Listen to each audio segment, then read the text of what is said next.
Bonjour à tous, ici Pauline Roche. Bienvenue sur ma chaîne dédiée à la santé et aux avancées fascinantes en biotechnologie. Si vous êtes curieux de découvrir comment ces innovations transforment notre bien-être et notre avenir, n'hésitez pas à vous abonner pour ne rien manquer. Prêt à en savoir plus? Bonjour Allons-y! à tous. Dans cette vidéo, je vais vous parler du Zika, un virus qui a suscité beaucoup d'inquiétudes ces dernières années. Nous allons explorer ensemble ce qu'est le virus Zika, comment il se propage, et quels sont les symptômes à surveiller.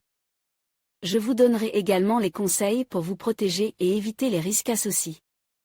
Restez avec moi pour en savoir plus sur ce sujet important et souvent méconnu. C'est parti!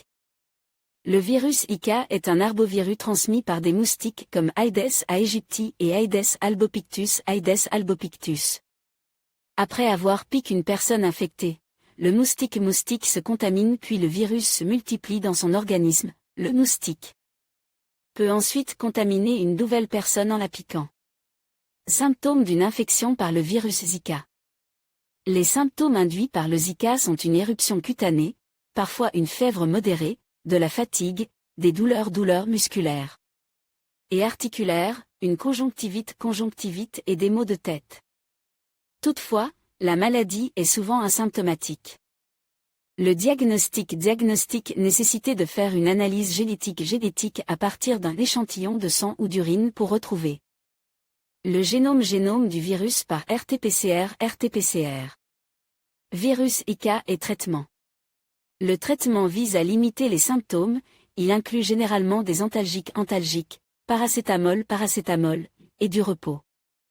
Les complications de l'infection peuvent être graves, syndrome de Guillain-Barré et anomalie. Du développement des fœtus portés par des mères infectées. Des cas de microcéphalie ont été observés lors de pics épidémiques.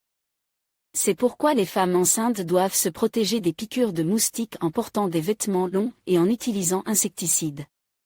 Insecticides, repulsifs, moustiquaires. En conclusion, le virus Zika est un agent pathogène transmis principalement par les moustiques, qui peut entraîner des symptômes variés, allant de légers à plus graves. Bien que de nombreux cas soient asymptomatiques, il est crucial de rester vigilant, surtout pour les femmes enceintes, en raison des risques potentiels pour le développement du fœtus.